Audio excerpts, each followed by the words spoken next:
ETF index mutual funds నేర్చుకుని stock మార్కెట్లో రాణించాలనుకుంటున్నారా? వెంటనే ఈ నెంబర్కి కాల్ చేయండి. నమస్తే రమ్మగారు. నమస్తే జయ. రమ్మగారు, మనం పేపర్లో కానీ లేకుంటే న్యూస్లో కానీ చాలా చోట్ల వింటున్నామండి ఎక్స్ట్రా మ్యారిటల్ అఫైర్స్.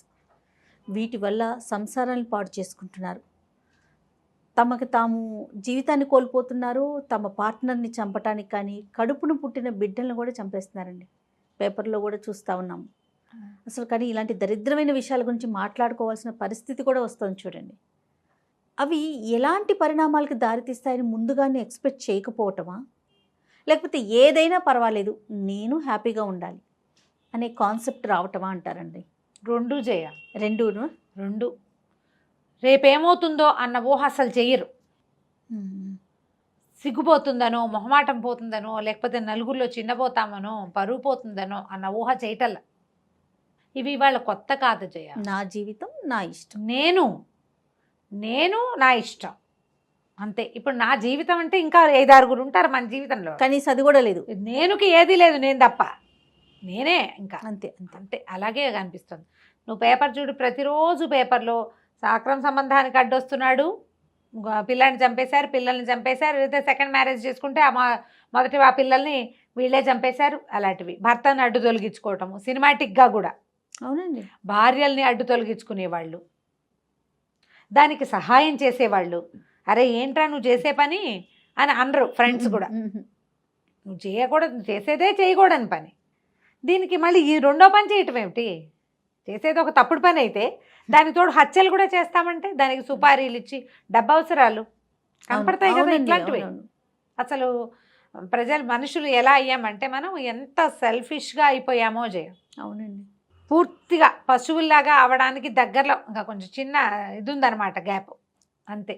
పెళ్ళిళ్ళు చేసుకునేటప్పుడు ఇప్పుడు ఏదో ఎవరో కాదు, లవ్ మ్యారేజెస్ చేసుకున్న వాళ్ళు కూడా ఎక్స్ట్రా మ్యారిటల్ అఫైర్స్లోకి దిగుతున్నారు.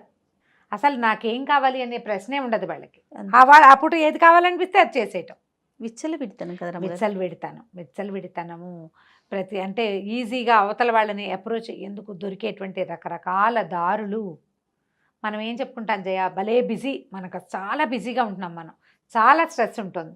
ఇంత స్ట్రెస్, ఇంత బిజీలో ఉన్న పార్ట్నర్కే ఏ న్యాయము చేయలేని దుస్థితిలో ఉండి ఎక్స్ట్రా మ్యారిటల్ అఫైర్స్కి మాత్రం బాగా వెళ్తారు.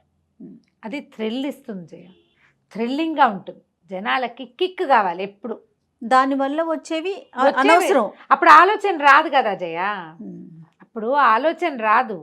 ఇప్పుడు మనకి ఎట్లా చూడు, ఏదైనా ఒక వస్తువు రుచికరమైంది, పకోడీలు కనపడంగానే తినాలనిపిస్తుంది. దానివల్ల రావచ్చు, ఏమేమి రావచ్చో మనకు తెలుసు కదా, అందరికీ తెలుసు. ఇప్పుడు అవును, మానేస్తాము మనం, కొంతమంది మానేస్తారు, కొంతమంది కంట్రోల్గా ఉంటారు. పర్యవసానాలు ఆలోచించుకుని ఇది మనకు సూట్ కాదు, దీంతో ఇబ్బంది వస్తుంది, యాసిడిటీ వస్తుంది, వాడు ఏ నూనె వాడాడో, ఆ పిండి రోడ్డు మీద పిండి ఎంత దుమ్ము పడిందో, వాడి చేతులు శుభ్రంగా ఉన్నాయో లేదో, క్లెన్లీనెస్ లేదు, హైజీన్ లేదు, జర్మ్స్ వస్తాయి. తర్వాత అందులో వేసే పచ్చడితో ఎంబీబీఎస్సిస్ వస్తుంది. ఇలాంటివన్నీ ఆలోచిస్తున్నాయి చెప్తా కదా లిస్ట్ మొత్తం ఆలోచించుకుని మానేస్తాడు ఒకడు. టెంప్టేషన్ ప్రతివాడికి వస్తుంది. టెంప్ట్ అయిన వాడే టెంప్ట్ అయినట్టు కాదు, టెంప్ట్ కాని వాడికి కూడా టెంప్టేషన్ ఉంటుంది, కానీ వాడు అవడు, కంట్రోల్లో ఉంటారు, వాడు ఆగుతాడు. ఈ టెంప్ట్ అయ్యేవాడు ఒకడు ఉంటాడు, ఇక వాడు దిగుతాడు. ఇందులో మళ్ళీ టెంప్టేషన్లో కూడా కొన్ని రకాలు ఉంటాయి. వీడు ఏమైనా అయిపోని అని దూకేవాళ్ళు కొంతమంది ఉంటారు. వాళ్ళు ఇట్లా బజార్లకి, పేపర్లకి, టీవీలకి ఎక్కుతారు. ఏమైపోయినా సరే. నిజానికి ఆ ఎక్స్ట్రా మ్యారిటల్ అఫైర్స్లో అవతల వాళ్ళు పార్ట్నర్ కాకుండా, తమ సొంత పార్ట్నర్ కాకుండా వాళ్ళేమీ భూలోక రంబలు కాదు, కానీ వీళ్ళకి ఎక్సైట్మెంట్నో థ్రిల్నో కలిగించే ఒక లక్షణం ఏదో ఉంది వాళ్ళ దగ్గర, అంతే. మగవాళ్ళు అంతే, మొగుళ్ళ కంటే అవతల వాళ్ళు ఎవరో అద్భుతమైన వాళ్ళు అవ్వడానికి ఏం పెద్ద అవకాశం ఉండదు. ఎవడైనా ఒకటేనమ్మా, ఒక అలవాటు అయిపోతే అందరితోటి మొనాటనీ వస్తుంది. ఇప్పుడు ఈ ప్రాబ్లమ్స్ అన్నీ ఏంటంటే ఒకళ్ళతో ఒకళ్ళకి పడక కొన్ని చోట్ల ఎక్స్ట్రా ఎఫైర్స్ వస్తాయి. అవును, పడినా మొనాటనస్గా ఉండి జీవితం ఆసక్తికరంగా లేక వస్తాయి. థ్రిల్ని కోరుకునేవాళ్ళు. ఇంకొంతమంది ఏంటంటే ఒకదానికే కట్టుబడి ఉండాలన్న మనస్తత్వం లేని వాళ్ళు, తుమ్మిదల్లాగా అన్నిటి మీద వాలి అన్ని రసాలు రుచి చూడాల్సిందేననే ధోరణి ఉన్నవాళ్ళు. వీళ్ళందరితోటి ఏంటంటే సమాజం సర్వనాశనం అయిపోతుంది. వాళ్ళ జీవితంతో పాటుగా వాళ్ళ విలువ మర్యాద ఏం, నీకు బయటపడనన్నాళ్ళు నువ్వు ఏ ఏడుపైనా ఏడుస్తావు. వన్స్ బయటకు వచ్చేసరికి అలా మీ పిల్లల్లో లేదా వాళ్ళ కజిన్స్ పిల్లల్లో కొంతమంది ఆయన చేయలే మేము చేస్తే తప్ప అని దిగుతాయి కొంది. అవును అవును. మనుషుల మీద నమ్మకాన్ని పోగొట్టుకుంటాయి ఇంకొన్ని. పెళ్ళొద్దనుకుంటారు. అవును. పెళ్లి చేసుకుంటే వాళ్ళు కూడా ఇలాంటివే చేస్తారండి అని. ఒకళ్ళకి కట్టుబడి ఉండటం అనేది నిజానికి అంత అవసరమా కాదా అనేది ఆలోచించేవాళ్ళు ఇంకొంతమంది. ఎందుకు పెళ్ళి హాయిగా ఉంటాం, అందుకని ఇంకొంతమంది ఏమంటారంటే కలిసి ఉంటాం పెళ్లి చేసుకోం. పెళ్ళి అంటే బాధ్యత, పెళ్ళి అంటే బరువు, పెళ్ళి అంటే అది. కలిసి ఉంటే మాత్రం ఒడంబడికగా ఉండాలిగా ఒకళ్ళనికొకళ్ళు. అవును. చాలా రోజుల క్రితం మన మాలతి చంద్రు గారిది ఆలోచించని ఒక నావెల్ ఉంది. భార్యాభర్త ఇద్దరు వీళ్ళు కొన్ని ప్రత్యేక పరిస్థితుల్లో అలా కలుసుకుంటారు. వాళ్ళ ఇంటికి వస్తాడు అతను ఏదో సందర్భంలో. క్రమంగా వాళ్ళిద్దరి మధ్య బంధం బలపడుతుంది, పెళ్లి చేసుకుంటారు. అమ్మ నాన్న ఒప్పుకునే పెళ్లి చేసుకున్నాక అతను కొంచెం సంపాదన మీద ఆసక్తి పెరుగుతుంది, బాగా వ్యాపారం చేస్తాడు. ఈవిడ పిల్లల్ని చూసుకుంటుంది, ఇద్దరు పిల్లలు. పిల్ల పెళ్ళి కూడా అయిపోతుంది. ఆ సమయానికి ఇతనికి ఆఫీస్లో ఉండే పర్సనల్ అసిస్టెంట్ తోటి సంబంధం ఏర్పడుతుంది. పెద్దవాళ్ళు వీళ్ళు, యంగ్స్టర్స్ అని చెప్పట్లేదు, నడి వయసు వచ్చాకే. ఆ అమ్మాయి కాస్త ప్రెగ్నెంట్ అవుతుంది. అప్పుడు ఈవిడికి తెలుస్తుంది, ఏం చేయాలో తెలియదు. భర్తను వదిలిపెట్టి వెళ్ళిపోతుంది. ఉండనండి అతను ఏజ్ పెరిగాక ఏదో ఒక రిలాక్సేషన్ దీనికోసమని ఆ అమ్మాయితోటి సంబంధం మెయింటైన్ చేశాడు తప్ప పంచప్రాణాలు పెళ్ళామంటే అతనికి. భార్య అంటే పంచప్రాణాలు ఉన్న వాళ్ళు కూడా ఖచ్చితంగా ఇలాంటివి చేస్తారు. నా మనసులో మాట ఎంత కరెక్ట్గా చెప్పారు. చేస్తారు.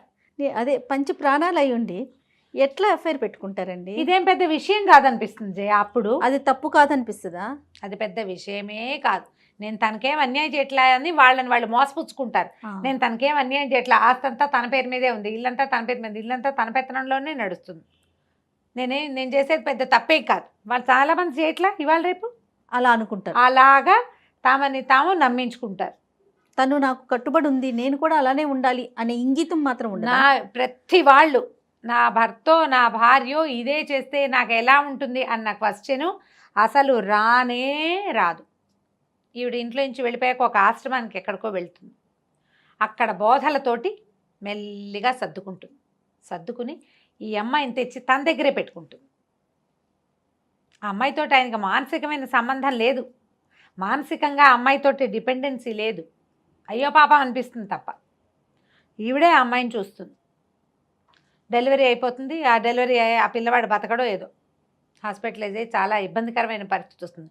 కూతురు కొడుకు ఎందుకమ్మా దాన్ని తెచ్చి ఇంట్లో పెట్టుకున్నా ఉంటారు. మరి మీ మామగారు దగ్గరుండి పెళ్లి చేశాడు, వీళ్ళిద్దరికీ తాళి కూడా కట్టించాడు, అప్పుడు అడగలేదు, అప్పుడు పోలేదా పరువు, ఇప్పుడు పోతుందా పరువు పోతుంది, అందరు నవ్వుకుంటున్నారు, అలా మాట్లాడతారు. ఆలోచించు. పుస్తకం కనుక దొరికితే చదవండి నిదానంగా. మనకి ఇలాంటి బాంధవ్యాలు మన ఇంట్లో వాళ్ళకి ఉన్నా, మనకే ఉన్నా, మనమే పెట్టుకోవాలనిపించిన ఇలాంటి కథలు ఏమైనా చదివితే కొంచెం ఆలోచన మారుతుంది. ఇప్పుడు ఇలాంటి సందర్భంలో ప్రతిసారి ఇలాగే జరుగుతుందా?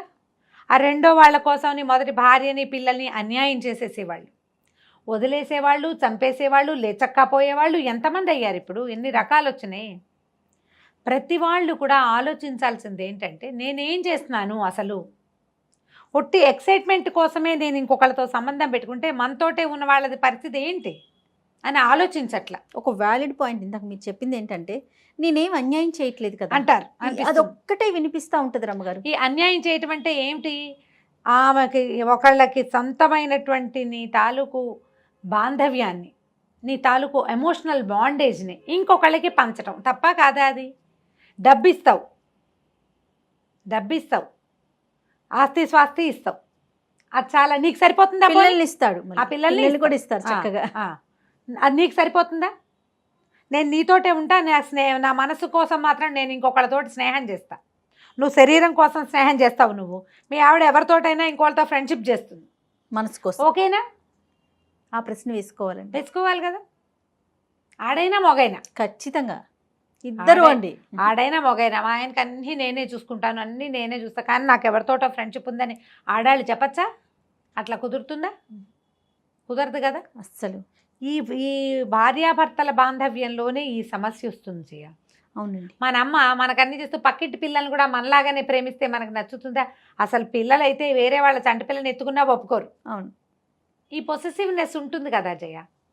ఉంటుందిగా. పోని కాదు మీకు అవతల వాళ్ళ మీద ప్రేమే కుదిరింది, వీలైతే పార్ట్నర్ నొప్పించుకోండి, మీ వశమైతే పార్ట్నర్ నొప్పించి చేయండి. పాత రోజుల్లో ఒక విషయం చెప్పాలి ఇక్కడ. జమీందారులు, రాజులు వీళ్ళందరికీ 5-6 భార్యలు, 7-8 మంది స్త్రీలు ఉండేవాళ్ళు. జరిగేవి ఇవి. నేను కొత్తగా చెప్పట్లేదమ్మా, నేనేదో పిచ్చి మాటలు చెప్తున్నాను అనుకోకండి. సరిగ్గా ఎందుకు రమ్మగారు, మనం ఏదైనా రాజుగారి కోటలు అలాంటివి చూడటానికి వెళ్ళినప్పుడు మొదటి రానిది, రెండవ రానిది, మూడో రానిది చూడట్లే. అక్కడి నుంచి జమీందారుల కాలం వచ్చాక కూడా 2 భార్యలు 3 భార్యలు ఉండటం ఉండేది. లేదా జమీందార్ గారు ఉంటే ఎవరైనా ఇంకొక ఆవిడ ఉండేది ఆయనకి.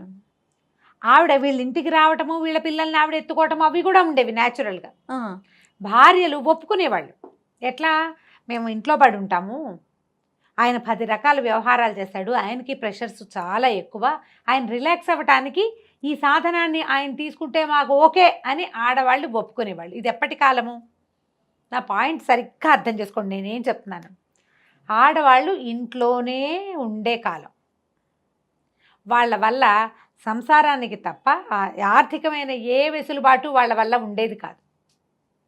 వాళ్ళు ఇల్లు వాకిలి చూసుకుని వాళ్ళు మగవాళ్ళకి కావాల్సిన అన్ని రకాల సరదాలని వాళ్ళు తీర్చగలిగే వాళ్ళు కూడా కాదు. అప్పట్లో ఉండే కట్టుబాట్లు, ఆ పద్ధతులు, ఆ చదువులు, ఆ తెలివితేటలు అంతే ఉండేవి. అంచేత ఇంత ప్రెషర్ని అనుభవించే రాజుగారు, ఆవిడేమో గడి వదిలిపెట్టి వెళ్ళదు, జమి వదిలిపెట్టి వెళ్ళదు. ఆయన ఏదో ఊరు వెళ్తాడు, ఆయనకి సాయం అక్కడికి ఈ స్త్రీ వెళ్తుంది, రెండో ఆవిడ అక్కడికి ఆయనతో పాటు. రాత్రిపూట ఆయనకి వీణ వాయించడానికి, సంగీతం పాడడానికి, ఆయనతో స్పెండ్ చేయడానికి, ఆయన రిలాక్స్ చేయడానికి స్త్రీలు ఉంటే ఒప్పుకునేవాళ్ళు. వీళ్ళు గొడవలు ఉండేవి కాదు, దానికోసం ఈ చంపేయటాలు చచ్చిపోవటాలు కూడా ఉండేవి కాదు ఆ రోజుల్లో. ఆ రోజులంటే నేను 100 ఏళ్ల క్రితం చెప్పట్లేదు, 70 ఏళ్ల క్రితం సంగతి కూడా చెప్తున్నా జయ. 70 ఏళ్ల క్రితం సంగతే చెప్తున్నా నేను. 500-600 సంవత్సరాల క్రితం కాదమ్మా. ఆ 70 ఏళ్లలో మనం ఎంత నడిచాం. ప్రతి అమ్మాయి తన భర్తతో సమానంగా చదువుతోంది, సమానంగా కష్టపడుతోంది, సమానంగా పనిచేస్తోంది. ఇంకా ఎక్కువ చదువుకున్న వాళ్ళు కూడా ఉంటున్నారు. వాళ్ళతో సమానం కాకపోయినా సంసారానికి కావాల్సిన, ఇప్పుడు మొగుడుకో 50 లక్షల సంవత్సరానికి అనుకో, ఈ పిల్లకో 25 లక్షలైనా ఉంటున్నాయి. ఈ పిల్ల 25తో పాటు ఈ కొంపగోడు వ్యవహారం ఉంది కదా, అత్తమామ, ఇల్లు వాకిలి, పిల్ల జల్ల, మేడు, ఇవన్నీ ఉన్నాయి కదా. ఇవన్నీ వీళ్ళు చూసుకుని భర్తలకి దగ్గరగానే వీళ్ళు కూడా సంపాదిస్తున్నప్పుడు వాళ్ళకి పూర్తి న్యాయం చేయాలా వద్దా, అంతే. అది కదా మనం ఆలోచించాలి. ఖచ్చితంగా అండి. ఈ పాయింట్స్ని మనం ఆలోచించకుండా పూర్వకాలం 2-3 ఉంచుకునే వాళ్ళని చెప్తే ఎట్లాగా పళ్ళు రాలగొట్టాలనిపిస్తుంది. నేను ఆ మాట చెప్పట్లా, పాత సంగతి ఎందుకు చెప్తున్నానంటే అప్పటి పరిస్థితే వేరు. అవును, ఆ రోజులు, ఆ పద్ధతులు, ఆ వ్యవహారాలు వేరు పూర్తిగా. ఆడవాళ్ళకి అసలు కనీసం ఇట్లా ఆరోగ్యాన్నో సౌందర్యాన్నో పోషించుకునే అవకాశం కూడా ఆ రోజు ఉండేది కాదు. ఇప్పుడు అన్నీ పెరిగినాయి, మరి దాంతోపాటు ఇవి పెరిగి చచ్చినాయి. సంబంధాలు అప్పుడు ఉండేవి, ఇప్పుడు చావులకి వచ్చింది కదా. అవును, చావులు, డివోర్సు, మళ్ళీ పునర్వివాహాలు, ఆ మధ్యలో పడి పిల్లలు నలిగిపోవటం. మా అమ్మ నాన్న, మీ అమ్మ నాన్న అని చెప్పుకోవాల్సిన దుస్థితి.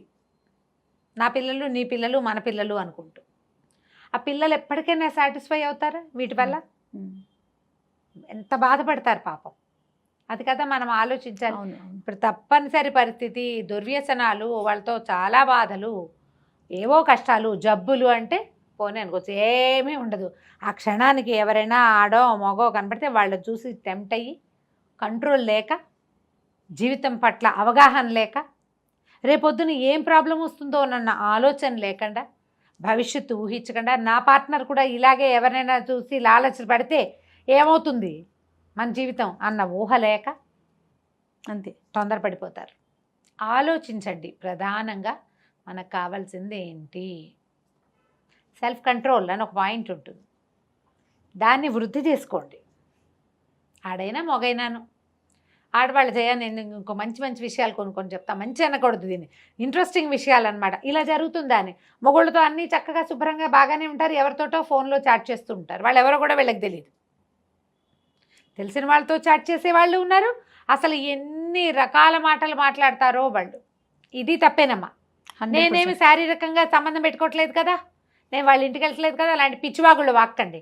మీరు ఈ చేసే దాన్ని కూడా వ్యభిచారం అనే అనాలి, పాడు మాట అనాలి. అదే ఎక్సైట్మెంట్ కోసం చేసేవే జయ ఇవి.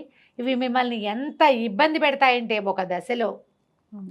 సజావుగా ఎవరికి తెలియకుండా నడిచిన నాళ్ళు నడిచిపోతుంది. ఎన్ని రోజులు సాగుతుంది రమ్మగారు? అనుక్షణం భయమేగా. ఎప్పుడు భయమే. ఆ భయంతోనే భయం వల్ల వచ్చే బతకాలి. ఎక్సైట్మెంట్, ఆ. ఆ ఎక్సైట్మెంట్ కోసమే చేస్తారు జయ. ఆ ఎక్సైట్మెంట్ కోసమే చేస్తారు. ఈ ఎక్సైట్మెంట్ మీ పార్ట్నర్ మనసులో ఎప్పటికీ మిమ్మల్ని చెడుగానే ఉంచుతుంది. ఉంచుతుంది. మీ పిల్లల దృష్టిలో మీరు ఎప్పుడూ చెడిపోయిన వాళ్ళుగానే ఉంటారు. ఇవాళ రేపు అందరూ చేస్తున్నారు లాంటివి చెప్పకండి. అందరిలో మీరెందుకు ఉండాలి? ఎందుకు ఉండాలి? ఇవి కూడా ఇవాళ రేపు చాలా పెరుగుతున్నాయి జయ. కేసులు వస్తాయి, వింటుంటా కదా. అవునవును. నువ్వు ఎంతసేపు అంటావు మీకు ఎందుకు, ఆ. ఇప్పుడు ఎర్లీ ఏజ్ లో మొహం మీద గీతలు వస్తున్నాయని విని అదే. విని వస్తున్నాయి. మరి ఇలా కూడా ఇంత అన్యాయంగా ఉన్నారా రమ్మగారు? ఇది ఒక అన్యాయమా? ఇంకా భయంకర అన్యాయాలు ఉన్నాయి బోల్డ్ అని. అబ్బా. ఎటువంటి అంటే దానివల్ల ఎటువంటి ఉపయోగం లేదు, పైసాకి లేదు. పైసాకి లేదు. కానీ అయినా- టైంని వేస్ట్ చేసుకోవటం, మీరు అన్నట్టుగా అన్నీ waste ఎక్సైట్మెంట్ ఏమో బహుశా. ఎక్సైట్మెంట్ తోటే వస్తాయి ఇవి. లేకపోతే మన దయచేసి పిల్లలు అదే చేస్తారు కదా. చేస్తారు. అసలు రేపు అనే ఆలోచనే లేదేమో బహుశా. రేపు కాదు, ఇది తెలిస్తే అన్న ఆలోచనే చెయ్యరు.